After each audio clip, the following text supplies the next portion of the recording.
Nahajamo se v parku vojaške zgodovine Pivka, v enem največjih muzejskih kompleksov v Sloveniji nasploh. Park vojaške zgodovine gosti najdragocenejše primerke oklepne tehnike, zbirko letal in seveda najbolj prepoznanega, najbolj znanega eksponata, ki ga trenutno hranimo, to je jugoslovanska podmornica, nekdanja jugoslovanska podmornica P913 Zeta. Park je nastal leta 2006 in v teh 10 letih je dejansko res razširil svoje prostore, bistveno se je povečala tudi sama zbirka. Celo to obdobje je bilo zelo intenzivno in zelo uspešno sodelovanje med občino Pivko, Parkom vojaške zgodovine in Slovensko vojsko, ki ima tukaj svoje kustose, ki skrbijo za tako oklepno zbirko in vse ostale zbirke, tako da v teh preteklih letih je bilo ogromno narejenega in vsi upamo, da bo tudi v naslednjem obdobju to sodelovanje teklo naprej, tako kot je do zdaj, in da se bo ta zbirka širila tako na naše zadovoljstvo, kot na zadovoljstvo obiskovalcev, ki se tako v zmeraj večjem številu odločajo, da si ogledajo te muzejske zbirke. Nosilna zbirka Parka vojaške zgodovine je razstava Pot samostojnost, ki opisuje proces razpadanja Jugoslavije in nastajanje samostojne slovenske države in seveda tudi 10-dnevne vojne junija 1991. Razstava obsega prikaz jugoslovanske vojske, teritorialne obrambe in obdobja od sredine 80-ih let pa vse do razglasitve neodvisnosti na Trgu Republike in dogodkov, ki so sledili neposredno po tem dogajanju v Ljubljani. Eden najpomembnejših eksponatov vezan na slovensko osamosvajanje oziroma vojno v Sloveniji je seveda tudi znameniti helikopter TO-001 Velenje, s katerim sta Jože Kalan in Bogo Šuštar 91. leta prebegnila iz jugoslovanske vojske v teritorialno obrambo.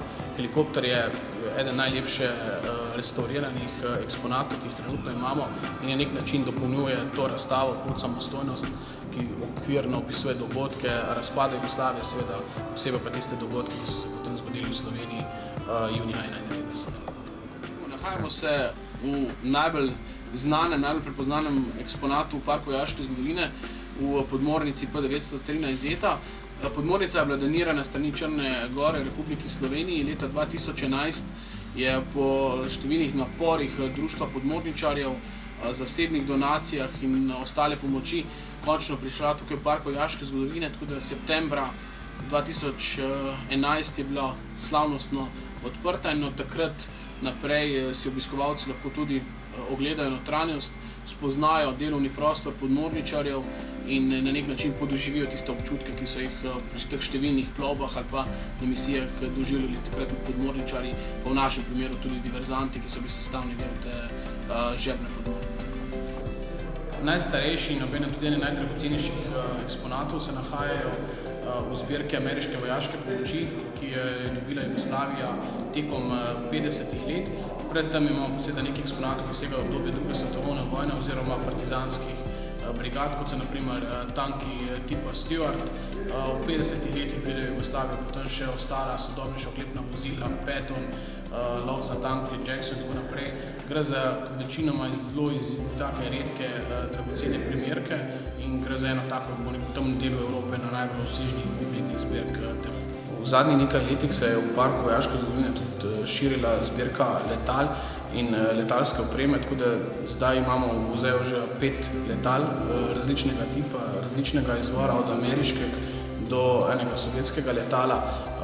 Verjetno tako najbolj ponosni oziroma najbolj zadovoljni smo pa, da je v muzeju tudi eno izmed letal, ki je tudi del naše tehnične dediščine, to je letalo Sokol 522, trenažno letalo, ki ga je Vojaški muzej pridobil na Češkem, uspešno zamenjal in sedaj je del razstavnih zbirk.